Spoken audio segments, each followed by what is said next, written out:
Episode 24। Mister विद्युत, मुझे अब इस रिश्ते में और नहीं रहना है।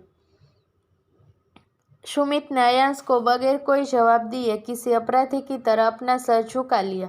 सुमित कुछ उल्टा सीधा बोलकर अयांश को गुस्सा नहीं दिलाना चाहता था, इसलिए उसने खामोश रहना चूज किया।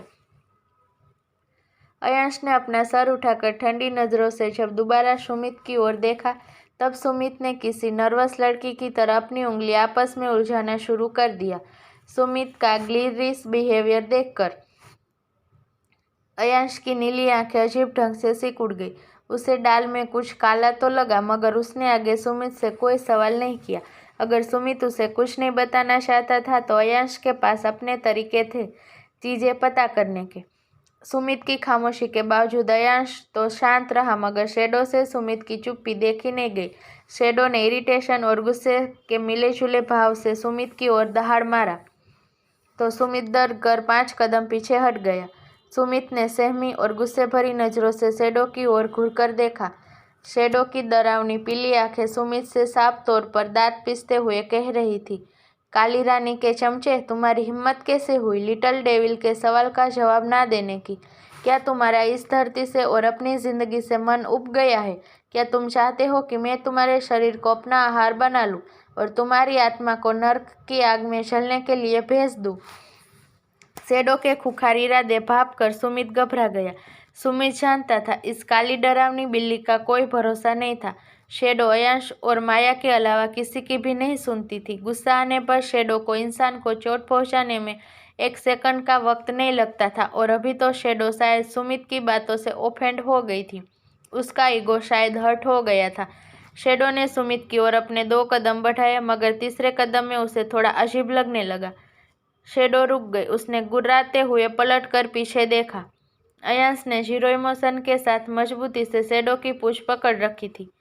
शेडो के चेहरे पर नाखुशी और नाराजगी के भाव उमड़ गए।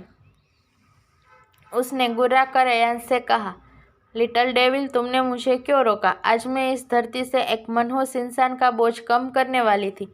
शेडो की बात और कोई तो समझ नहीं पाया, मगर अयांश को उसकी बातें समझने में देर नहीं लगी।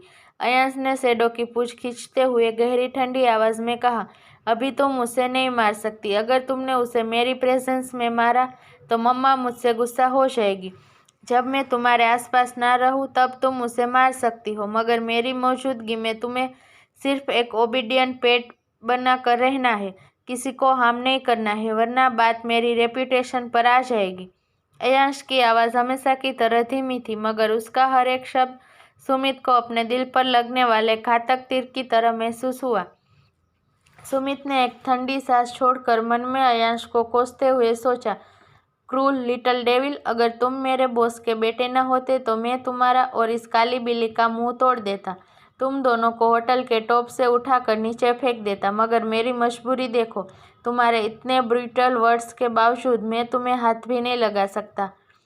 ओह, कितनी पैथेटिक कंडीशन है मेरी। अब तो मुझे खुद पर ही तरस आने लगा है।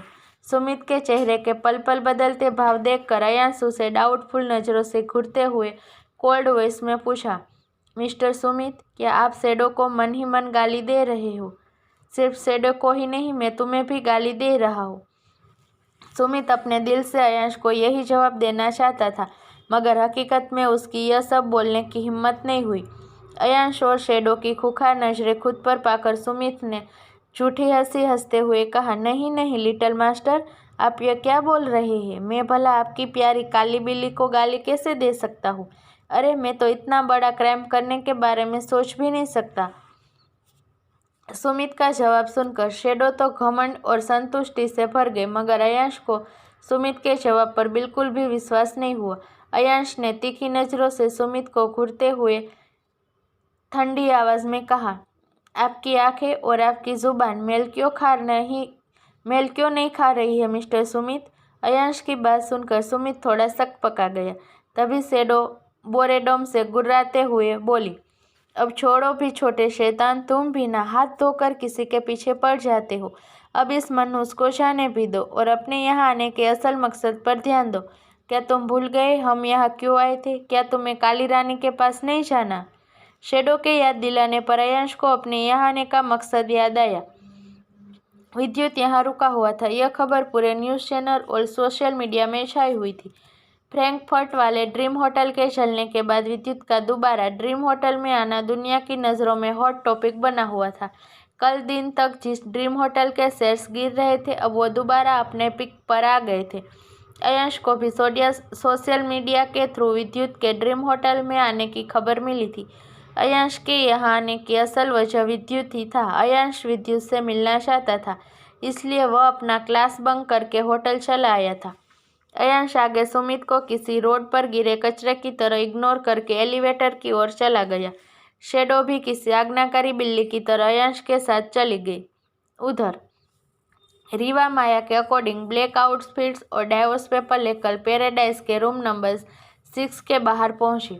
पैराडाइज ड्रीम होटल का सबसे लग्जूरियस एरिया था। यहाँ दुनिया के सबसे अमीर इंसान ही स्टे करने की ताकत रखते थे। रीवा ने 1-2 लंबी सांस लेकर रूम का डोर नॉक किया।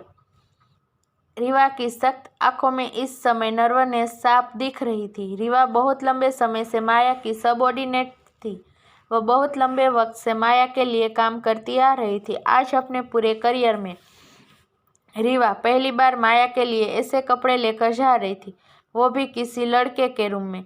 नेचुरली रीवा के मन में विद्युत और माया को लेकर अजीब अजीब से ख्याल आ रहे थे, साथ ही उसे शर्म भी आ रही थी। डोर न खोने के तुरंत बाद डोर ओपन हो गया।